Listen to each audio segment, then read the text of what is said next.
Shabbat Shalom. Shabbat Shalom. Which is peace on Yahweh's holy Sabbath day. Welcome to another holy convocation, which is the beginning of our Feast of Unleavened Bread. Praise Yahweh for giving us the opportunity to partake in Passover. And Passover is a very, very long, night when you consider the various things that have to take place on that night. So praise Yahweh that He has, given us some form of understanding that we can try to do things, do the best that we can as far as the understanding that He has given us. And we pray that that understanding will continue to grow so that we can grow in the things that we are to be representing of Him. We're going to begin with the oracles. 1 Peter chapter 4, verses 7 through 11. But the end of all things is at hand. Be you therefore sober and watch unto prayer. And above all things have fervent love among yourselves, for love shall cover the multitude of sins. Use hospitality one to another without grudging. As every man has received the gift, even so minister the same one to another as good stewards of the manifold grace of Elohim. If any man speak, let him speak as the oracles of Elohim. If any man minister, let him do it as of the ability which Elohim gives, that Elohim in all things may be glorified through Yahshua the Mashiach, to whom be praise and dominion forever and ever. Amen. Ephesians chapter 4, verses 29 through chapter 5 and verse 4. Let no corrupt communication proceed out of your mouth, but that which is good to the use of edifying, that it may minister grace unto the hearers. And grieve not the Holy Spirit of Elohim, whereby you're sealed until the day of redemption. Let all bitterness and wrath and anger and clamor and evil speaking be put away from you with all malice. And be you kind one to another, tender-hearted, forgiving one another, even as Elohim for Yahshua's sake has forgiven you. Be you therefore followers of Elohim, as their children, and walk in love, as the Mashiach also have loved us, and has given himself for us an offering and sacrifice to Elohim for a sweet-smelling savor. But fornication and all uncleanness or covetousness, let it not be once named among you as becomes saints. Neither filthiness, nor foolish talking, nor jesting, which are not convenient, but rather given of thanks. Ecclesiastes chapter 5, verses 1 and 2.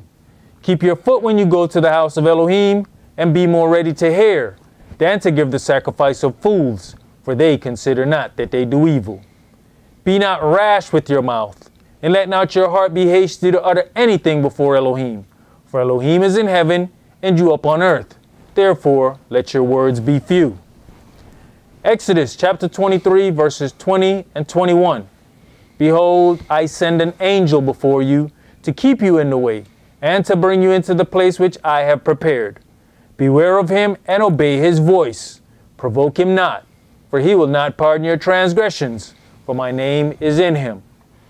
Revelations chapter 3, verses 20 through 22. Behold, I stand at the door and knock. If any man hear my voice and open the door, I will come into him and will sup with him, and he with me. To him that overcomes will I grant to sit with me in my throne, even as I have also overcame and have sat down with my Father in his throne. He that has an ear, let him hear what the Spirit says unto the churches. All right. Tonight's sermon is entitled Staying Unleavened. And we're going to begin in Exodus chapter 12. And we're going to read a few verses out of here. We're going to read verses 15 through 20 because I want to give you another perspective of the things that are taking place. Exodus chapter 12, and I want you to start at verse 15. 7 days shall you eat unleavened bread. Even the first day you shall put away leaven out of your houses. For whosoever eats leavened bread from the first day until the seventh day, that soul shall be cut off from Israel. All right, so we understand that we have to go and examine our the ingredients on our articles in the house and look for those things that have the leaven in it. We know that the leaven makes something rise And leaven is also a representation of sin. Because when something rises or it is puffed up, it refuses instruction. So we have the leaven that's in our cabinets, but we have to also understand that there's some leaven in our heart that we have to get out. See, when that leaven is in your heart and you get puffed up, somebody can bring you the absolute correct answer to what's going on. You won't accept it because you're too puffed up. Somebody else will come to you. Exact correct answer. You won't accept it because you're too puffed up. This is why Yahweh has this situation that he's constantly reminding us not to be puffed up, because knowledge puffs up. Sometimes the more you know, the worse off you get. Sometimes the more money we get, the worse off we get. He automatically knew that there was going to be a problem with Israel. He said, when I have fed you to the full, you are going to rebel against me. Because at that point, we don't have to ask him for our basic needs. Now we're on something else. So this constant reminder of humbling yourself. When you humble yourself, you back down. So then we have this flat bread, not the rising bread, not something that is puffed up, but something that humbles itself. Go ahead. And in the first day there shall be an holy convocation, and in the seventh day there shall be an holy convocation to you. No manner of work shall be done in them, save that which every man must eat, that only may be done of you. Right, and it is important that you pay attention to these things, save that which every man must eat. You have some people, because of either lack of understanding or zeal, they have zeal for the word, but not slowing up and getting that understanding. They almost starving on the Sabbath because they feel like going in the kitchen is work. So now they hungry. It's supposed to be a peaceful day. How peaceful can you be? Go ahead. And you shall observe the feast of unleavened bread. For in this self same day have I brought your armies out of the land of Egypt. Therefore shall you observe this day in your generations by an ordinance forever. In the first month, on the 14th day of the month at even, you shall eat unleavened bread until the 21st day of the month at even. 7 days shall there be no leaven found in your houses.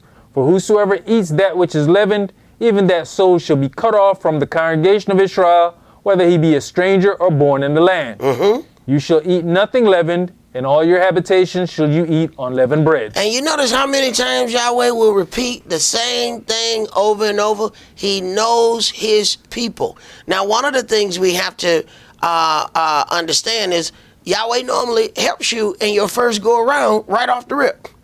He tells them, don't eat anything leavened in all your habitation. Okay, they are forced out of Egypt. What habitation they got? They were forced out before they could even season or knead the dough, do any of that. They didn't have it. He already took care of it. He took care of the first one. You're going to have to pay attention to start taking care of the rest. So he's already presented that situation. The other thing that we have to see is Passover is one day. After that day, because of being covered in the blood of the Lamb, after being passed over, that next day, you are unleavened. What does that mean? He has taken away your sin. See, we don't understand that there's a process to these things. See, we like to jump to the end because that's us. See, once they made a fast forward button on a remote, oh, we've been gone ever since. We'll hit fast forward. Let's just get to the end. I want to get to the good part. What are highlights at? You don't deal with the Passover. The next day is unleavened bread. That's not just a day. That's you being unleavened. That is him taking your sin.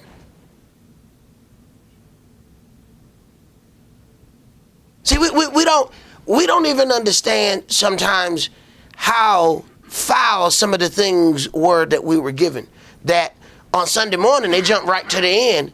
They just celebrating the resurrection.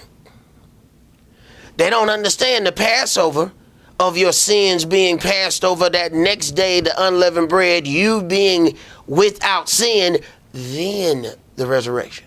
See, we're trying to jump to the end, but you skipping two amazingly wonderful points that you have to get to before you get to the other.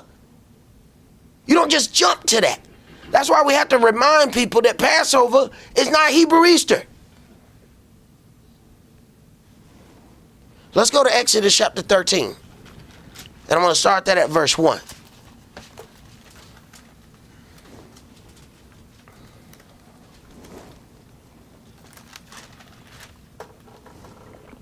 And Yahweh spake unto Moshe, saying, Sanctify unto me all the firstborn whatsoever opens the womb among the children of Israel, both of man and of beast, it is mine. Now, y'all do understand that the concept that we just talked about, people think that concept didn't exist until Christ.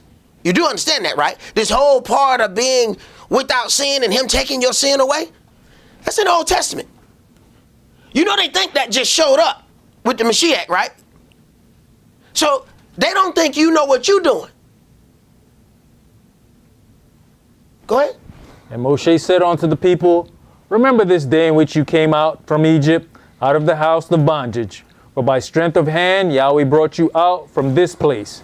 There shall no leavened bread be eaten. Because your whole surroundings have to match what it is you're walking in. You are now unleavened because of the Passover, and I need your surroundings to be unleavened. This is where we end up having an issue. Because we somehow think that we can stay unleavened, but our surroundings be full of leaven. He said your habitations. He said one thing, you can't eat it. Okay, you can't eat unleavened bread. Why he said it can't be in your house? Why he said it can't be around you? Why did he just go, don't eat it? Okay, don't eat it. But no, he went another step. Not only can you not eat it, it cannot be there.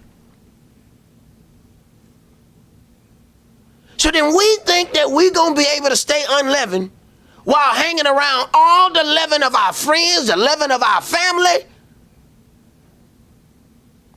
And you think you're going to stay unleavened. You are sadly mistaken.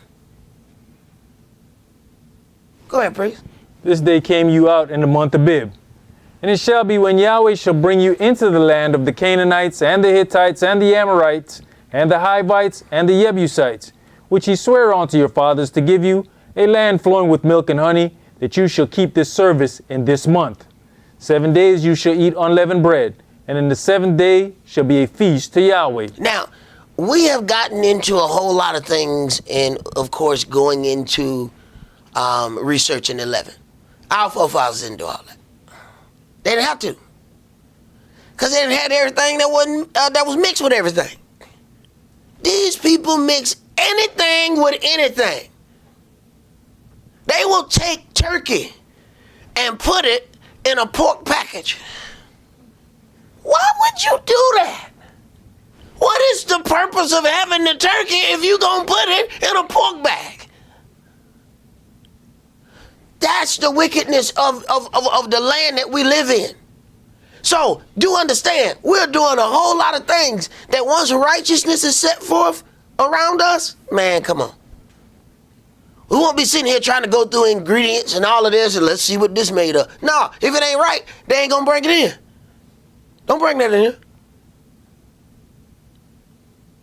Go ahead. Unleavened bread shall be eaten 7 days, and there shall no leavened bread be seen with you, neither shall there be leaven seen with you in all your quarters. And you shall show your son in that day, saying, This is done because of that which Yahweh did unto me when I came forth out of Egypt.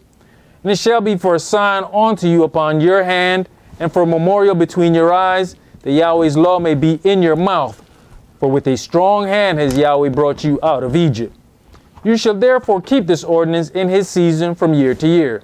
And it shall be when Yahweh shall bring you into the land of the Canaanites, as he sware unto you and to your fathers, and shall give it you, that you shall set apart unto Yahweh all that opens the matrix, and every firstling that comes of a beast which you have, the males shall be Yahweh's. Right. Yahweh said the first fruit is his. So we have this thing called first fruits, not understanding what that is all about. The first of everything that we have is supposed to be Yahweh's. That is the respect that we're supposed to show unto him. Go ahead. And every firstling of an ass you shall redeem with a lamb. And if you will not redeem it, then you shall break his neck. And all the firstborn of man among your children shall you redeem. And it shall be, when your son asks you in time to come, saying, what is this? Now, when it says redeem, of course, that means you don't have to sacrifice your kid, of course. Go ahead. That you shall say unto him, by strength of hand Yahweh brought us out from Egypt, from the house of bondage. And it came to pass, when Pharaoh would hardly let us go, that Yahweh slew all the firstborn in the land of Egypt, both the firstborn of man and the firstborn of beasts. Therefore I sacrifice to Yahweh all that opens the matrix, being males. But all the firstborn of my children I redeem. Right. So then when we examine what really took place in the first Passover, yes, the children of Israel killed a lamb and spread the blood, but you got to look at the greater sacrifice that was going on. It was a whole lot of man beasts killed on the first Passover. See, we forget, a man without law is a beast. He killed a whole lot of Egyptian beasts. Go ahead. And it shall be for a token upon your hand, and for frontlets between your eyes. For by strength of hand Yahweh brought us forth out of Egypt. And it came to pass, when Pharaoh had let the people go, that Elohim led them not through the way of the land of the Philistines, although that was near. For Elohim said, lest peradventure the people repent when they see war, and they return to Egypt. But Elohim led the people about through the way of the wilderness of the Red Sea. And the children of Israel went up harnessed out of the land of Egypt. Right. Yahweh picks your path. Here's our problem. We know a shorter path. His path is not about the time that it takes you to get there. It's about the experiences and the growth that you're supposed to have when you get there. So you might look at one person and they get their 11-day journey. Why their journey was so short and it took me 45 days. Yahweh sent me here. Well, he had some other stuff that you needed to learn. Now that might be some other stuff that's particular to your job that's not the same as the other person's job. The destination gonna be the same, but y'all ain't gonna get there at the same time. And y'all ain't gonna have the same test because y'all don't have the same job. He's got something different for you than he has for that individual. So ain't no cheating off this test. You the only one got the test that you got in your hand. And you can look over on the side all you want. You can study all your neighbor's answers. You gonna fail. Go ahead. And Moshe took the bones of Yosef with him, for he had straitly sworn the children of Israel, saying, Elohim will surely visit you, and you shall carry up my bones away hence with you. And they took their journey from Succoth and encamped in Etham, in the edge of the wilderness. All right, so then we have this thing that we understand we have to remove all leaven. Go ahead, finish that up. And Yahweh went before them by day in a pillar of cloud to lead them in the way, and by night in a pillar of fire to give them light, to go by day and night. He took not away the pillar of the cloud by day, nor the pillar of fire by night from before the people. Now, you know, when you look at this, you can also see Yahweh understands that these are some people that truly lack faith. They lack a lot of things. So having the presence of Yahweh constantly was a real warming situation for them to know that we can look at this cloud and see Yahweh's there. We can look at this fire. We know Yahweh's there. Okay? So as we get to fast forward into things, we're not able to see the Spirit. So now how are we going to act when we don't see the cloud move? When we don't see the fire? Let's go to Exodus chapter 14. And I want to read, start at verse 17.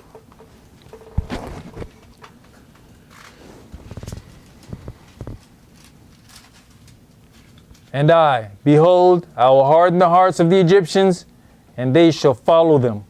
And I will get me honor upon Pharaoh and upon all his host, upon his chariots and upon his horsemen. You see, when Yahweh has hooks in somebody's jaws, they don't know exactly why they're doing what they're doing. They believe that they are right. You can't tell them that they're not right. After you have done something so long, he gives you up to it. Pharaoh has mistreated the children of Israel so long, he won't let them repent. Every time he try to, all right, let them go. No, nope. He'll say, all right, I'm done. Then he'll be, go back and get them. And he said, well, why would Yahweh do that? So he can make an example out of it. First of all, I know your repentance is fake. Y'all know those things that we do when we get in the whooping, when we was little? Oh, you promised everything. Oh, please, mama, I swear. Oh, I swear, I never. If I see you drinking there again, I swear I die of thirst before I ever touch your drink again, mama, please. We lying. We say anything to get out that whooping. Men the same way. Grown men. Say anything to get out that whooping. He know Pharaoh say anything to get out that whooping. This repentance is fake. So I'm going to go ahead and stretch it out. You have ruled over my people with rigor, and you have benefited from your harsh rulership. I'm not going to let you repent.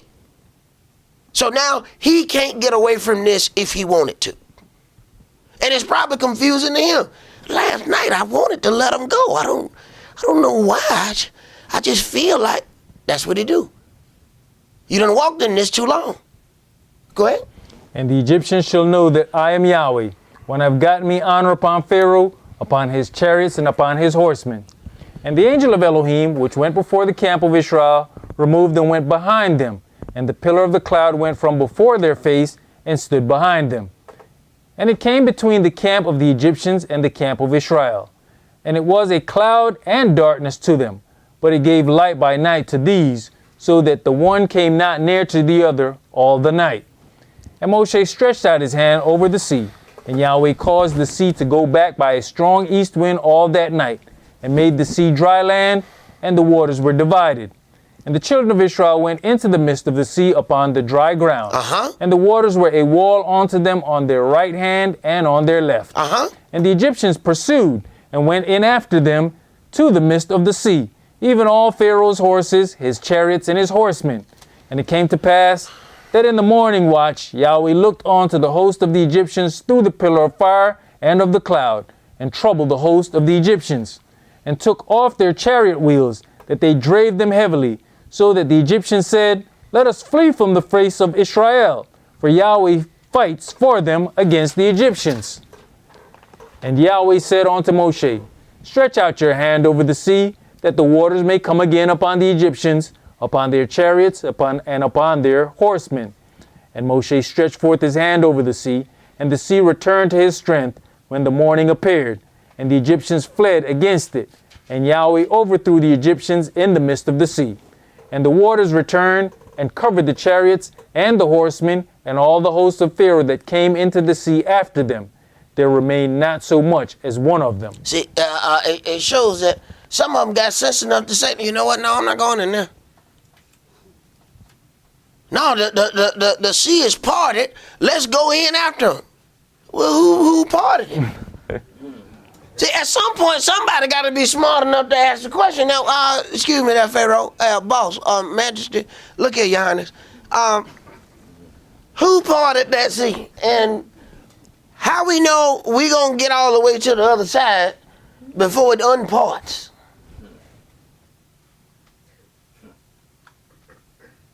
Go ahead.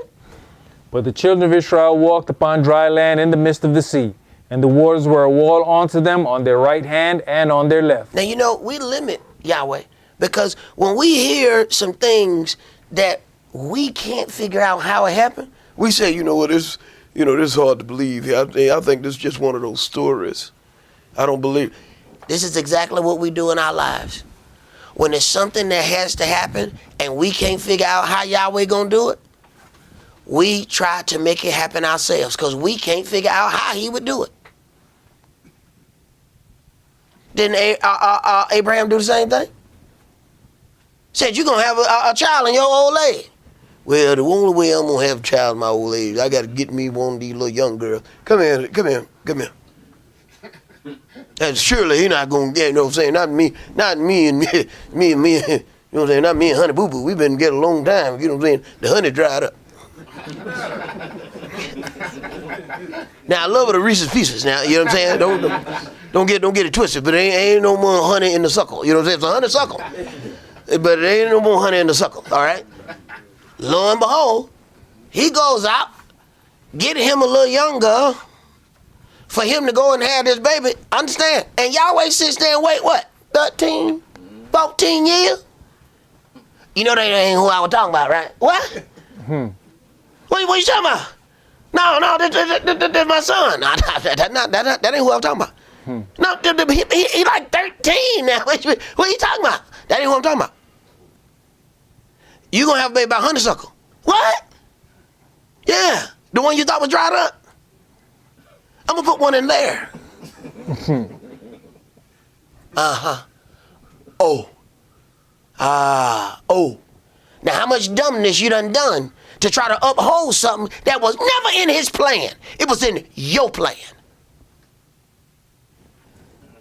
Read, priest.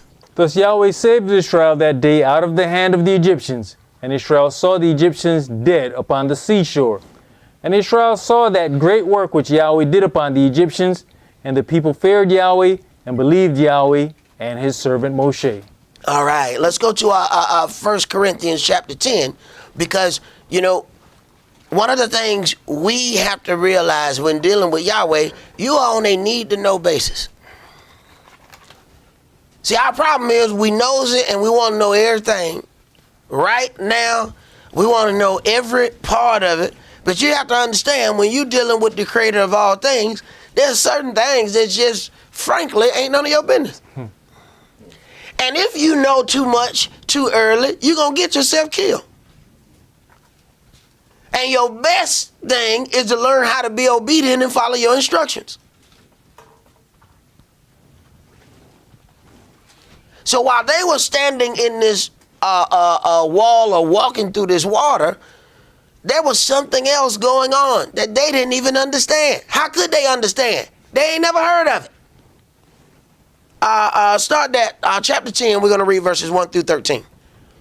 Moreover, brethren, I would not that you should be ignorant how that all our fathers were under the cloud and all passed through the sea. And were all baptized unto Moshe in the cloud and in the sea. They were all baptized. They didn't know that's what was happening. He didn't explain. They didn't know what a baptism was. How could he explain it? Where do you get baptized at? In the water. They walked in the water. They were completely covered in water. If he even tried to explain it to them, they wouldn't even been able to walk to the other side. What are you talking about the baptism? Keep walking. Yeah, but I want to know more about this. You're going to die. Keep walking. Ain't time to be giving you all these instructions. When I said one thing, get to the other side. So he's cleansing them, and they don't even know it. And this is our problem. There are things that Yahweh is doing for us. He just ain't explained it to you yet. But because you need explanation on everything, that's why you can't fully get cleansed. You can't even fully go through the cleansing because you're too busy asking questions. What about this? What about this? They going through a baptism and they don't know what a baptism is. Ain't no word called baptism. And you got them one bookers talking about, oh no, brother, I don't get no baptism. I guess you didn't read Exodus. Well, that must not be in your one book. Go ahead. And did all eat the same spiritual meat, and did all drink the same spiritual drink, for they drank of that spiritual rock that followed them, and that rock was the Mashiach. But with many of them Elohim was not well pleased, for they were overthrown in the wilderness. Now these things were our examples, to the intent we should not lust after evil things as they also lusted. Now, see, that's some real deep stuff right there. This is one of those. There's some things that you do a lot of reading on. This is one you have to meditate on. You have to read and just sit there in the dark.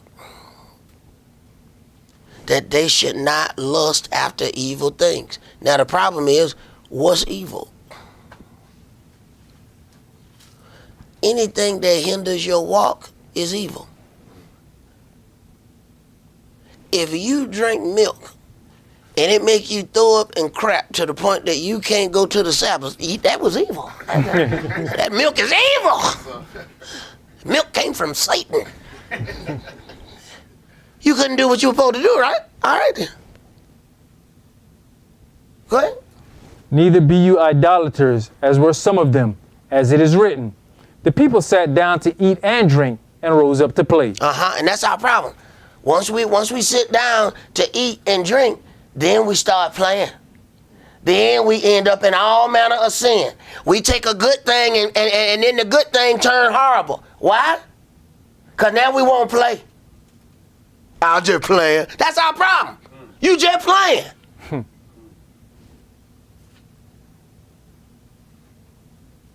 Y'all ain't not playing no games. Go ahead. Neither let us commit fornication, as some of them committed, and fell in one day 23,000. Neither let us tempt the Mashiach, as some of them also tempted and were destroyed of serpents. Neither murmur you, as some of them also murmured and were destroyed of the destroyer. And y'all know we real big on murmuring. Real big on murmuring. So all we have to do is get something that we don't like and we are murmuring. We may be doing what it is and we still murmuring while we're doing it. That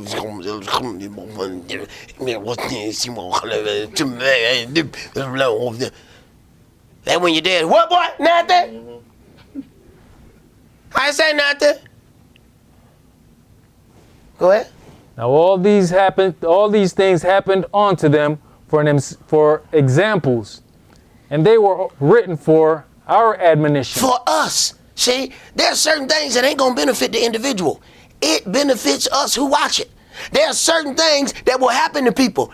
Other people will try to help those people. They will not receive any help. It was never for them. They were being used as an example for you. So at the end of the day, you say, you know what? I know what I ain't gonna do. I could put that down. Check.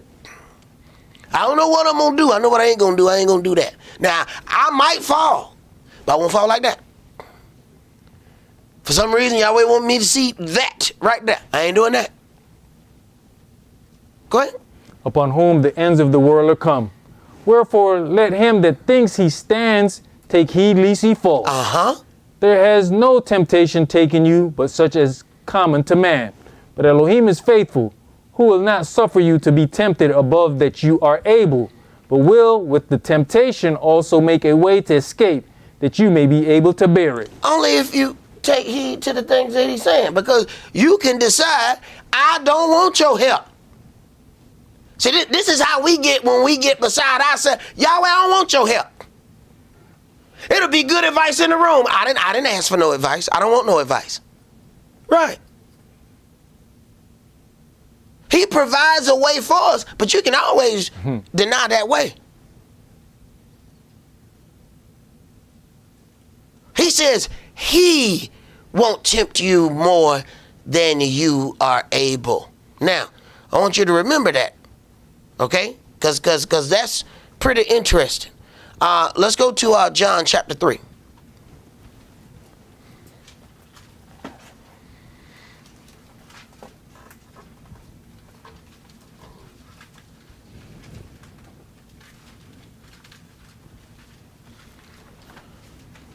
John chapter 3, and I want to read verses 1 through 6. There was a man of the Pharisees named Nicodemus, a ruler of the Yehudis. The same came to Yahshua by night and said unto him, Rabbi, we know that you are a teacher come from Elohim, for no man can do these miracles that you does, except Elohim be with him. Yahshua answered and said unto him, Verily, verily, I say unto you, except a man be born again, he cannot see the kingdom of Elohim. Nicodemus says unto him, How can a man be born when he's old? Now, now look at this. Now it says a man of the Pharisees. He studies the law. Yahshua is talking to him about baptism. He don't understand it. So if he don't understand it, how do these people go understand it back here? How they understand it back here? Now, but you got a doctor of the law right here, and he's having to explain to him baptism. They got baptized, but didn't know what it was. Go ahead. Can he enter the second time into his mother's womb and be born? You see how natural he went? So, I mean, you got some of that Beetlejuice stuff, and you string it on there, and I go small, and then I go, how you do that? What you talking about? Go ahead. Yahshua answered, Verily, verily, I say unto you, except a man be born of water and of the Spirit. Water and of Spirit. The name of Yahshua takes care of the Spirit. We got the water. Okay, so then he's walking them through this. They are unleavened. They are coming through this baptism new. People say, oh no, that's some devilish doctrine where somebody can be born again. They didn't understand. One bookers don't even understand the one book. Because they read with their flesh. They don't know his heart in the one book. Go ahead.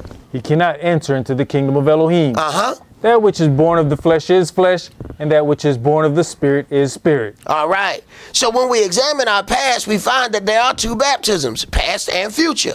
The baptism in the wilderness, which was natural, then the baptism during the life of the Mashiach.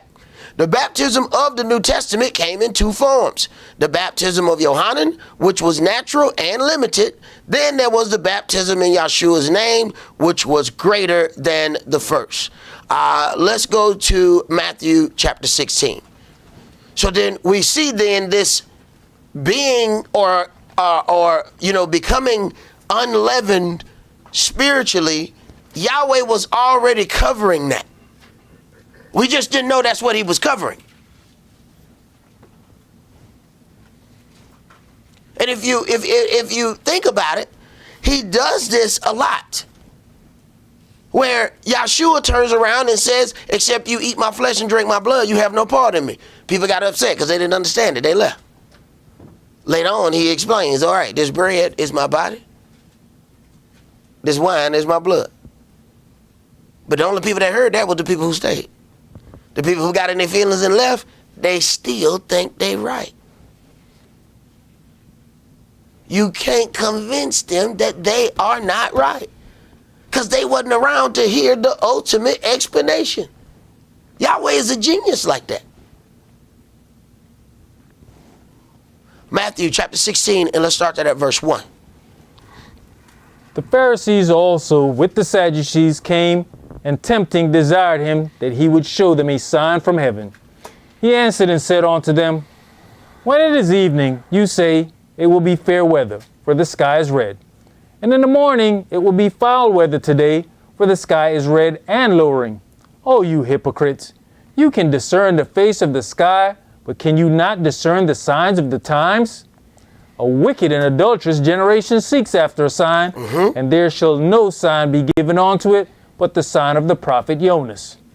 And he left from them and departed. And when his disciples were come to the other side, they had forgotten to take bread.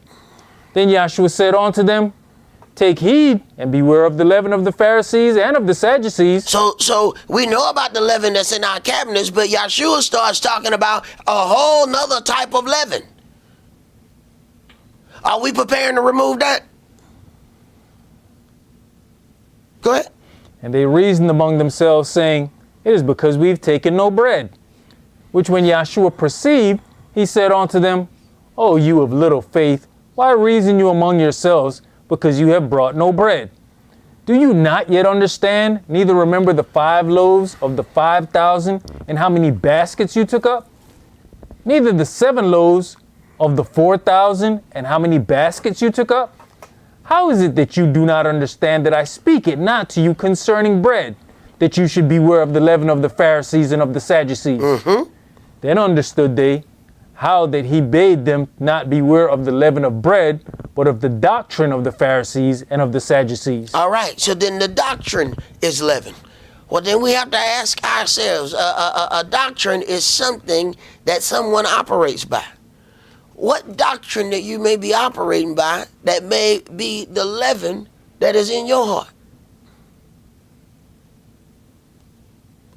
And while we remove those things out of the cabinet, it's a little bit more difficult to look at your heart and say, oh yeah, that's sodium bicarbonate right there.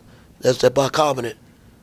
So you need to watch some of your actions. As you see yourself, you do something, and you need to say, that was that bicarbonate right there.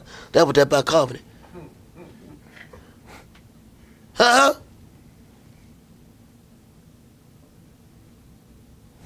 you strong enough to call it out? Or you can just call it out in somebody else. You can't call it out in yourself? You do something, you know it ain't right. You need to man up. Yep, I can't believe I did that. That's that bicarbonate right there. That's that sodium bicarbonate right there. I see the ingredients right there. Right there. That's that bicarbonate. You tell your woman to dress in culture, some scantily clad, something walk by and your head turn. That's that sodium bicarbonate right there. That's that sodium bicarbonate. That's that sodium bicarbonate right there. That's that bicarbonate right there. I gotta get that ingredient out of here. Right. Man up with it. Right. Go ahead, brother. When Yeshua came into the coast of Caesarea Philippi, he asked the disciples, saying, whom do men say that I, the Son of Man, am? And they said, some say that you are Yohanan the Baptist, some Elias, and others Jeremiah, or one of the prophets. He says unto them, but whom say you that I am? Who? I want to know where you at. I don't want to, deal with just what they think I am. See, I want to see where your spiritual growth is. Yeshua was constantly testing. He's teaching. He's admonishing. He don't care about their feelings. Matter of fact, if they got them real sensitive feelings, he don't need them in there no way. You gonna hinder the work. So why don't you stay home till you get your feelings intact? Check them feelings at the door. You got a coat check, got a shoe check, and next thing we're gonna make is feeling check. Just put all of them in the bag. But make sure you get them before you leave. Don't leave them here. Don't leave them here. I don't want to bump into your feelings later on. Who left this in here? Go ahead. And Simeon Peter answered and said, you are the Mashiach, the Son of the living Elohim. And Yeshua answered and said unto him, blessed are you, Simeon Bar Yonah, for flesh and blood has not revealed it unto you, but my Father which is in heaven. And I say also unto you, that you are Peter, and upon this rock, verse 18, and I say also unto you, that you are Cephas, and upon this rock I will build my church, and the gates of hell shall not prevail against it. All right, so let's go to Luke chapter 12. Luke chapter 12.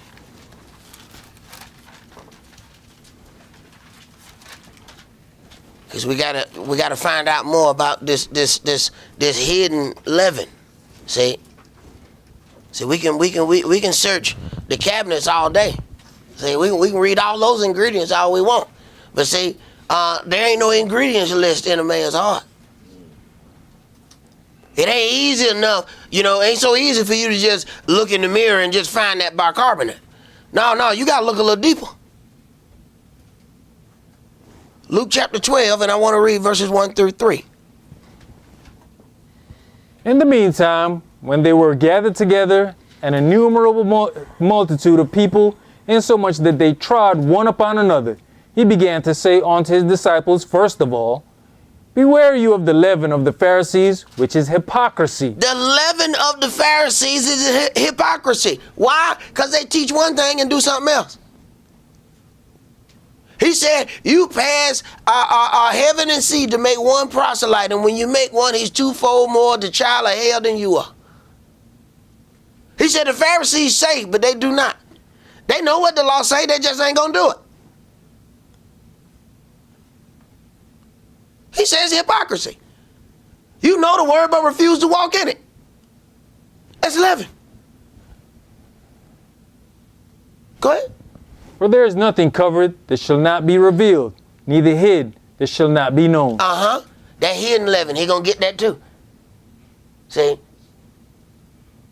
You don't clean them up under that sofa. You lift up that sofa. Who left these biscuits in here? Yeah. So when you off doing something and you find some biscuit somewhere in your heart, do you remove it? Mm-hmm. Go ahead. Therefore, whatsoever you have spoken in darkness shall be heard in the light. Uh-huh. And that which you have spoken in the air in closets shall be proclaimed upon the housetops. Right. See, when you think you're saying them little secret words and you done pull somebody to the side, the angel's sitting there, right? Okay, say that again. And you say, what? Oh, okay. Said, okay, here, three-legged, pigeon-toed food. That's what you said? Okay, I got it written down. And the angel figured, tweet, tweet, tweet, tweet, tweet. Hey, how you doing? Look, man, I was over James' house, and this is what he said about you. Right here, he said, you're a three-legged, pigeon-toed in one leg and bow-legged in the other food. That's what he said. Hey, you said it in the darkness, but Yahweh gonna make sure it come to the light. Mm-hmm. What are you doing? Pulling out that leaven for you. But you know what we do? We get mad. Who told on me? Mm-hmm. Mm-hmm. Yahweh said, I told on you. It's a leaven, right? Ain't I supposed to pull out that leaven? Mm-hmm. I figured you must have missed it. I figured you must have missed that leaven because I saw you doing some stuff. I figured, maybe he don't even see these biscuits. Let me go ahead and pull these biscuits out for him. Surely he don't see. I know he like those cheddar bays, but these got to come out of here. Yeah. Let's go to 1 Corinthians chapter 5.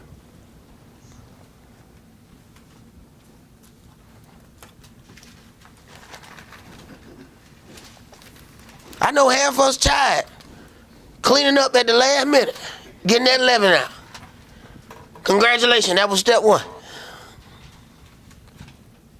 This other leaven you're going to be pulling out for the rest of your life. The rest of your life you're going to be working to get this leaven out. That is if you keep working.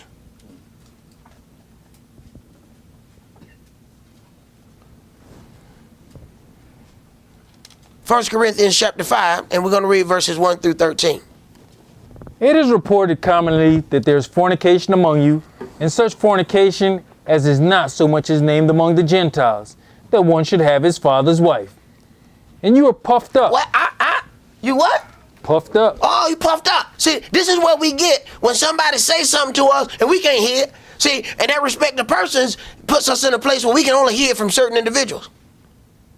Yahweh said, if the dumb ass speak, you got to be able to hear. So if the donkey come to you and say, hey, brother, don't go down there. You ain't going to listen to the donkey. But if the lion come and roar, all right, I ain't going down there. Oh, so you take it from one animal, but not the other. There's some leaven in there. Go ahead. And you are puffed up, and have not rather mourned, that he that has done this deed might be taken away from among you. So being puffed up, then they protected the wickedness. And that's what we do, because that's my friend, or that's my man, or that's my woman. Then we protect the wickedness. You puffed up. Go ahead. It's just like you said, and then you want to know, well, who told on me? And you're supposed to tell to get that wicked deed from among you. Hey, wait a minute. We supposed to be drawing out the leaven, right? Mm-hmm. How we supposed, do we see leaven and just, just kick a sheet over it? There's some leaven right there. Kick some dirt over it. He didn't say kick the dirt over your leaven. He said get it out. Go ahead. For I verily, as absent in body, but present in spirit, have judged already, as though I were present, concerning him that has so done this deed. In the name of our Adonai Yahshua HaMashiach, when you're gathered together, in my spirit, with the power of our Adonai Yahshua HaMashiach, to deliver such an one unto Satan for the destruction of the flesh. Do we have the power to do that? Do we have the power to deliver such a one unto Satan? Say, you know what? Go wrestle with Lucifer for a little while, and maybe you'll learn how to follow some instructions. Let Lucifer, let him put you in the headlock a few times. Let him put you in the full Nelson. Make you holler out, Uncle Satan. Then you learn how to sit down somewhere. Go ahead. That the spirit may be saved in the day of the Adonai Yahshua. Right. It's better for you to get beat up on now than getting thrown in that lake of fire. Go ahead. Your glorying is not good. Uh-huh. Know you not that a little leaven leavens the whole lump? All it take is one drop. See, we said, well, you know, I just dropped a little leaven right on the side of the cake. No, the whole cake is leaven. No, the whole thing is leaven. No, it's just a little leaven. I broke that side off. Right. Go ahead. Purge out therefore the old leaven, that you may be a new lump, as you are unleavened. For even the Mashiach, our Passover, is sacrificed for us. Now, you notice how it mentions the Passover and then talks about being unleavened? After the Passover, you become unleavened. See, there's certain things that we go over and over and over, and we get it by time 12. Go ahead. Therefore, let us keep the feast, not with old leaven, neither with the leaven of malice and wickedness. Wait a minute, so we can bring leaven to an unleavened feast.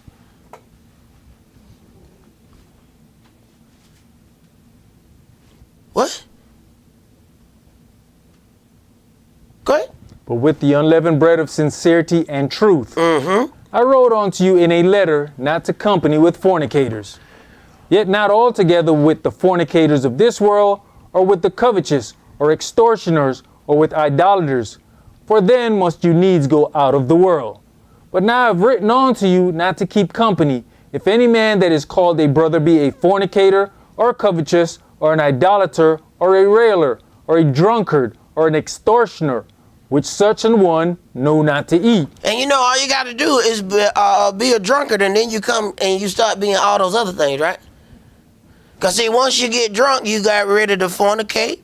You become a railer, an extortioner. You're doing all of those things. The only ingredient you need is the drunkard part. You can't handle your liquor, and you become all these things. Wake up in the morning at a house that ain't yours. Who house you at? Now you want to blame it on the alcohol. Now that's something you wanted to do anyway, and the alcohol gave you the strength to go ahead and do what you wanted to do. Go ahead. For what have I to do to judge them also that are without? Do not you judge them that are within? So what he's saying that's your job to judge that. He said, it ain't got nothing to do with me. You saw the drunkard, right? Well, why you ain't throw him out? That ain't my job, that's your job. You saw what was going on, right? What you come praying to me about? Take care of your business. Read, priest. But them that are without Elohim judges. Therefore put away from among you yourselves that wicked person. He said that's your job. Let's go to James chapter 1.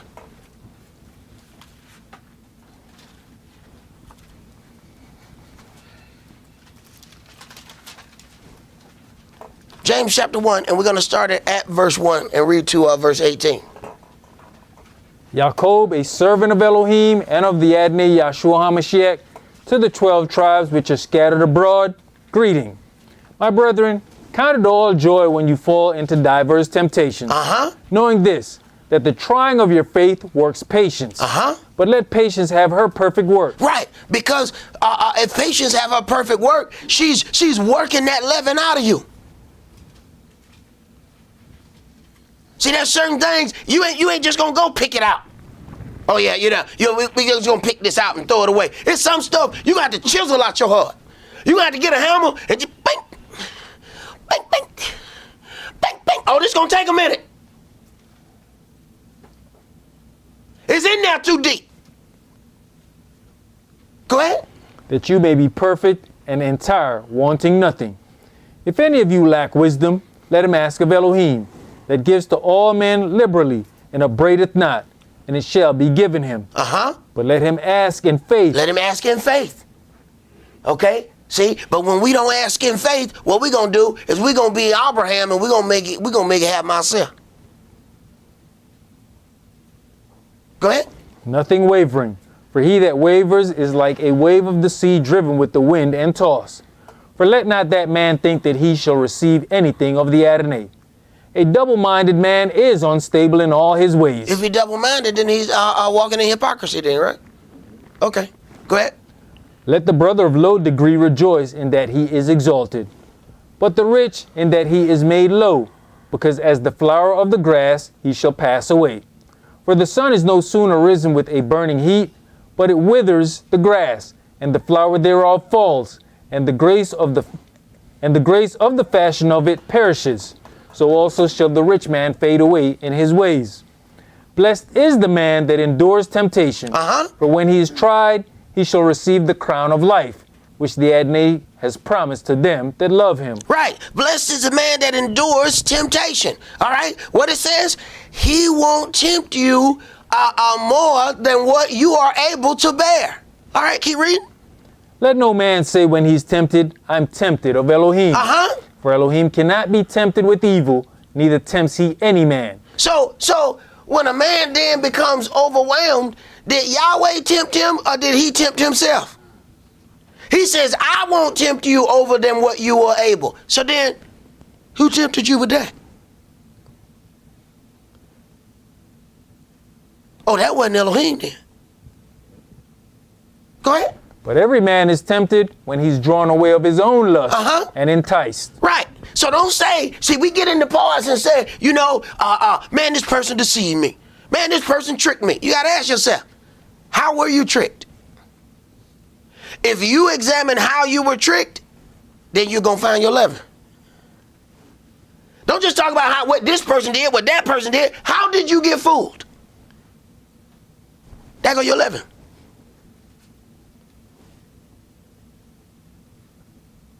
Don't get mad at the hustler who hustled you at the Quick Trip. Figure out how you got hustled. That means there's some leaven in there. Because you were drawn away, enticed of your own lust. Then you got. Go ahead. Then when lust has conceived, it brings forth sin. And sin, when it is finished, brings forth death. Right, and we want to be mad at the end result. The beginning part was us. Go ahead. Do not err, my beloved brethren. Every good gift and every perfect gift is from above, and comes down from the Father of lights, with whom is no variableness, neither shadow of turning. Of his own will begat he us with the word of truth, that we should be a kind of firstfruits of his creatures. All right, let's go to our Psalms 81.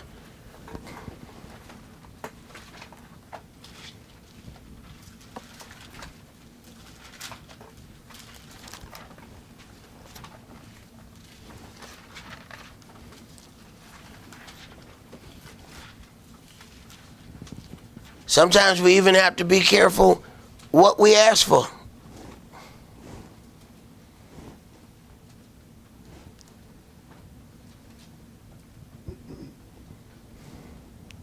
Psalms chapter 81, verse 1. Sing aloud unto Elohim our strength. Make a joyful noise unto the El of Jacob. Take a psalm and bring hither the timbrel, the pleasant harp with the psaltery. Blow up the trumpet in the new moon, in the time appointed, on our solemn feast day. For this was a statute for Israel, and a law of the El of Jacob. This he ordained in Joseph for a testimony, when he went out through the land of Egypt, where I heard a language that I understood not. I removed his shoulder from the burden, his hands were delivered from the pots. You called in trouble, and I delivered you. I answered you in the secret place of thunder. I proved you at the waters of Meribah. Hear, O my people, and I will testify unto you. O Israel, if you will hearken unto me. There shall no strange God be in you. Whoa. You know, listen to that. There shall no strange God be in you? What you mean in you? Go ahead. Neither shall you worship any strange god. I am Yahweh your Elohim, which brought you out of the land of Egypt. Open your mouth wide, and I will fill it. But my people will not hearken to my voice, and Israel would none of me. Right. Go ahead. So I gave them up onto their own heart's lust. Stop. See the process? We're gonna do it our own way. And then he said, you know what? Well, let me move out your way. I'm obviously in your way. Obviously, you know more. I ain't really the Elohim of heaven and earth and all that in them is. Let me move out the way. You go ahead and show me your greatness. I'm gonna ride the Milky Way for a minute. I'm gonna go ahead and I'm gonna let you do your thing. Go ahead. Let me know when you're done.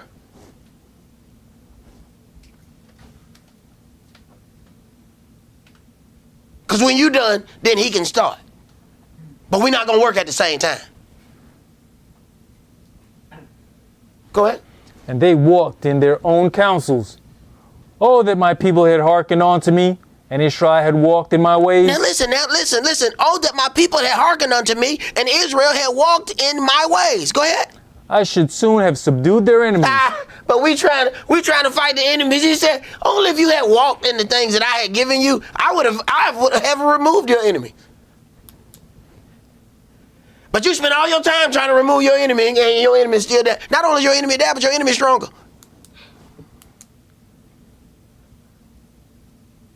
He said, oh, that they had, followed what I gave them, I would have removed their enemies. Go ahead. And turn my hand against their adversaries. The haters of Yahweh should have submitted themselves unto him, but their time should have endured forever. He should have fed them also with the finest of the wheat, and with the honey out of the rock should I have satisfied you. Should. See? Should. So if he gave them up to their own heart's lust, that means they're being led by Leaven. Leaven is your leader. Because it is directing all the things you do. It is the reason for your season. It's the reason you do this. It's the reason you do that. It's the reason you go here. It's the reason you're being led by your own leaven.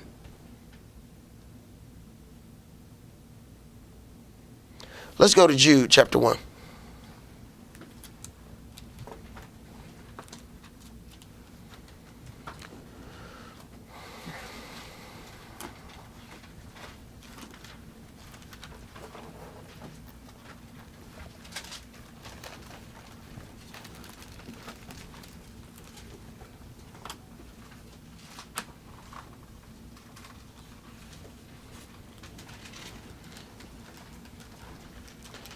And we're going to read verses 1 through 13.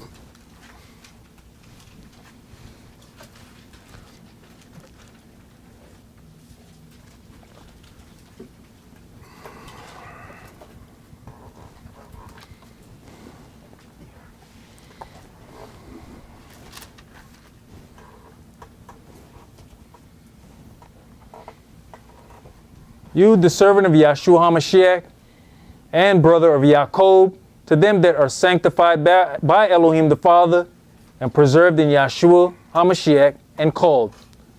Mercy unto you, and peace, and love be multiplied. Beloved, when I gave all diligence to write unto you of the common salvation, it was needful for me to write unto you, and exhort you that you should earnestly contend for the faith which was once delivered unto the saints. For there are certain men crept in unawares, who were before of old ordained to this condemnation. Ungodly men, turning the grace of our Elohim into lasciviousness, and denying the only Adonai Elohim and our Adonai Yahshua HaMashiach. You have to look at this, for there were certain men crept in unawares who were before of old ordained to this condemnation. That's deep. That was already set and buried in there, waiting to grow. Go ahead. I will therefore put you in remembrance, though you once knew this, how that the Adonai, having saved the people out of the land of Egypt, afterward destroyed them that believed not. And the angels which kept not their first estate, but left their own habitation, he has reserved in everlasting chains under darkness unto the judgment of the great day. Even as Sodom and Gomorrah, and the cities about them in like manner, giving themselves over to fornication, and going after strange flesh, are set forth for an example, suffering the vengeance of eternal fire. Likewise also, those filthy dreamers defile the flesh, despise dominion, and speak evil of dignities. Yet Michael the archangel, when contending with the devil, he disputed about the body of Moshe, durst not bring against him a railing accusation, but said, The Adonai rebuke you.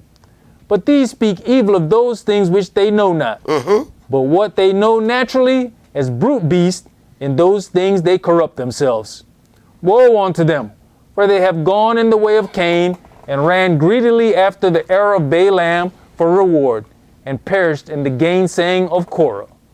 These are spots in your feast of charity. These are spots in your feast. Go ahead. When they feast with you, feeding themselves without fear, clouds they are without water, carried about of winds, trees whose fruit wither, without fruit, twice dead, plucked up by the roots, raging waves of the sea, foaming out their own shame. Now, you have to pay attention. It says, verse 12, these are spots in your feast of love. When they feast with you, feeding themselves without fear. You can clearly look and see who operates without fear. All right? See, when you have the fear of Elohim, you respect his power. So then there's certain things you're not going to do. They are without water, carried about winds, trees whose fruit withers, without fruit, twice dead, plucked up by the roots. Once we start following our own things, we end up without fruit. Why? Because you ain't going to do nothing. All you're going to do is concentrate on everything that you think you need to do, but nothing else is going to get done concerning Yahweh. This is how that leaven is leading you. You think you're making some decisions, the leaven is making the decision. You're not making a decision. The leaven making all your decisions. Verse 13, raging waves of the sea. It says foaming out their own shame. Now, when the waves come in and you start seeing that foam that come in, you got to understand what he's talking about. Raging waves of the sea, foaming out their own shame. When people talking, there's spit coming out of their mouth. They're foaming their own shame coming out their mouth. They think they justifying themselves, but they're raging waves of the sea, foaming out their own shame. Their shame coming out their own mouth, and they don't even know it. Why? Because the leaven leading the way. They in the back seat, the leaven in the front. You in the child seat and the leaven driving. The leaven telling you, buckle up. Go ahead. Wandering stars. Wandering stars. Wandering stars do what? Go from place to place. Place to place. Can't find a home because of them raging, foaming waves that sooner or later it finds a problem. So it's got to keep wandering from place to place. Then we end up being vagabond Jews. Go ahead. To whom is reserved the blackness of darkness forever. All right. Let us hear the conclusion of this matter. Let's go to Psalms chapter 50.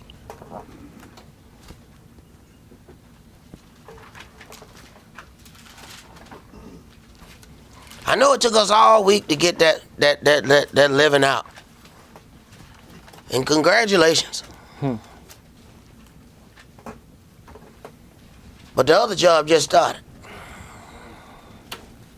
Because see, you got to get that out before you start getting this out. See, that was step number one. We thought it was over. Man, I've been working all week. I got the living out. Whoa! Congratulations, you are at step one.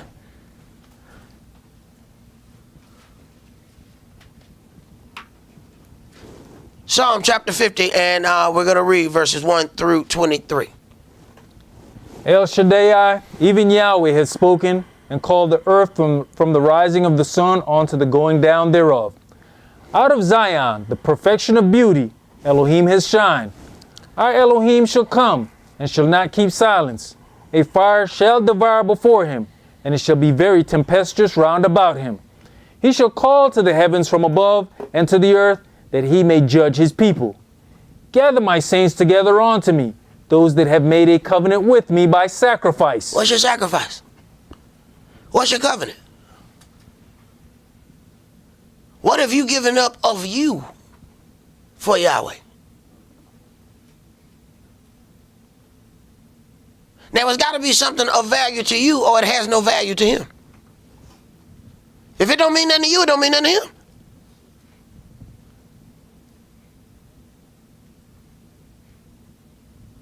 Remember now, after Abram went and done all these things to go, and he done got him a child, and Yahweh done show him that ain't the one, or this the one. Then he asked him to give it up.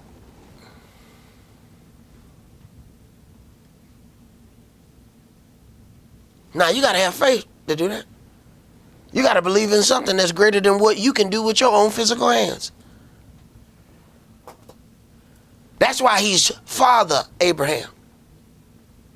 That's why you got to start with something pretty strong to be able to do that.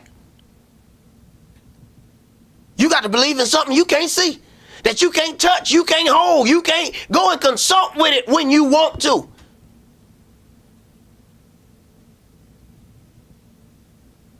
Go ahead.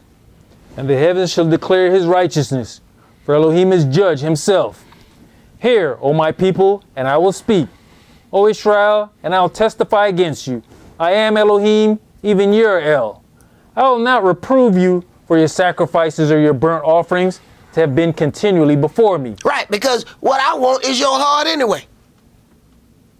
Go ahead. I will take no bullock out of your house, nor he-goats out of your folds. For every beast of the forest is mine, and the cattle upon 1,000 hills. All you doing, give me back my stuff. Here, Yahweh, I give you an offering. Very good. Yeah, because I gave you that. Go ahead. I know all the fowls of the mountains, and the wild beasts of the field are mine. If I were hungry, I would not tell you, for the world is mine, and the fullness thereof. Will I eat the flesh of bulls, or drink the blood of goats? Offer unto Elohim thanksgiving, and pay your vows unto the Most High. There's not one of us who have been absolutely perfect in every vow that we've made. If you can even say that, you're a lie and the truth ain't in you. Half of the vows we make, we don't even remember until we done broke them. We'll be in the middle of breaking them. I wasn't supposed to do that. Just didn't I say I wasn't going to do that? Half the time you're sitting over there thinking, now what exactly did I say? You can't even remember the covenant. You done broke it 4 times by the time you thought about it.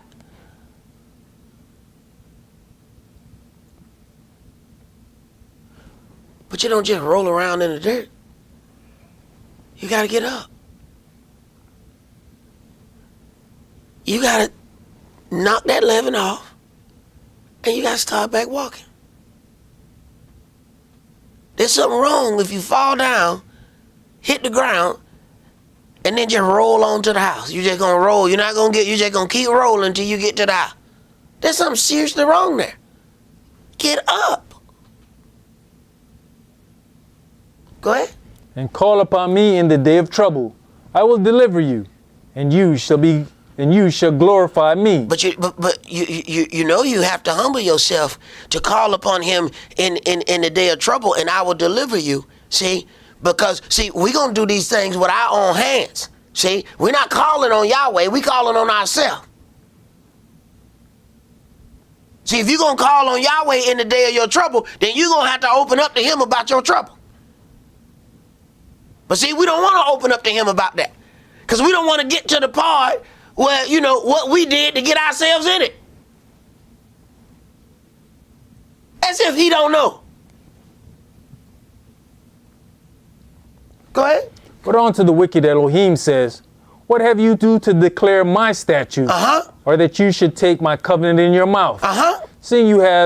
Since you hated the instruction and cast my words behind you. You ain't gonna do nothing that you were told to do. Keep my covenant out your mouth. Go ahead. When you sought a thief, then you consented with him, and have been partaker with adulterers. You giveth your mouth to evil, and your tongue frames deceit. You sit and speaketh against your brother. You slandereth your own mother's son. Right, and we'll do it and think we in sport. You slander your own mother's son and not even understanding, hey, has this individual actually done wrong, or it was just something that you didn't like? And half of the time, the people that we slander are the people who helped us the most. Y'all ain't gonna uphold you just because your brother did something you ain't like. Did your brother break that law? Did he do something that was not correct? Did he do some deception? Is he walking around not taking care of his kids? Is he doing? You gonna have to have something concrete to speak against your brother. That whole I just don't like him. You speaking against your own mother's son. Now you got to be able to produce why you don't like him. And you got to be able to produce why the reason you don't like him is against Yahweh's law. Other than that, you in your feelings.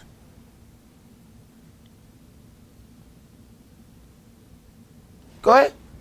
These things have you done, and I kept silence. You thought it that I was altogether such a one as yourself. Right. We think Yahweh agree with us. We think Yahweh agree with us. We don't examine his law when we off dealing with some things. We got something going on. You supposed to get off in the law, even when it hurts your feelings. Get deep off in it. Let it cut you. Let it open you up. Otherwise, we're walking around thinking he agree with us. Go ahead. But I will reprove you and set them in order before your eyes. Now consider this, you that forget Elohim, lest I tear you in pieces, and there be none to deliver. Whoso offers praise glorifies me, and to him that ordereth his conversation aright will I show the salvation of Elohim. He didn't say to him that can prove that he's one of the 12 tribes. He didn't say him who can prove his lineage is descended from Yaakov. That ain't what I read. What I read was him that orders his conversation aright. Your conversation ain't just what you say, it's also what you do. When you order your conversation aright, I will show the salvation of Elohim. And that's all men everywhere, no matter what nationality or ethnicity they are.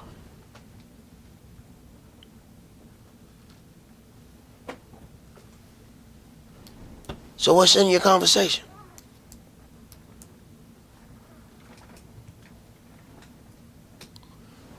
I want to make sure that I remind you guys that we are in the process of sanctifying against the third day, as it is written, come not at your wives.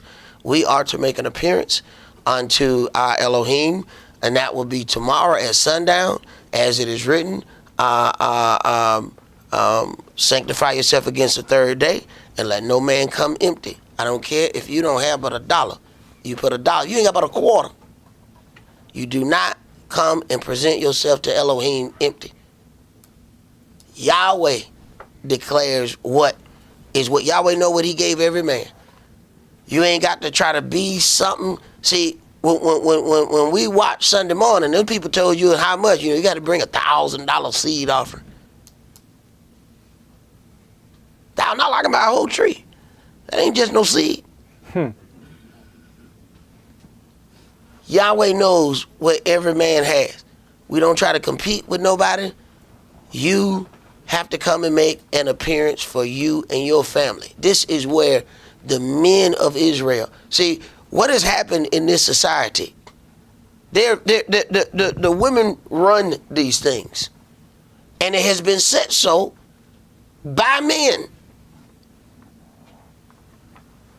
But that is for a reason. Because it turns upside down the order that Yahweh has placed on the earth. They're not worshiping women, they're worshiping the devil. They're just using the women to go around his order.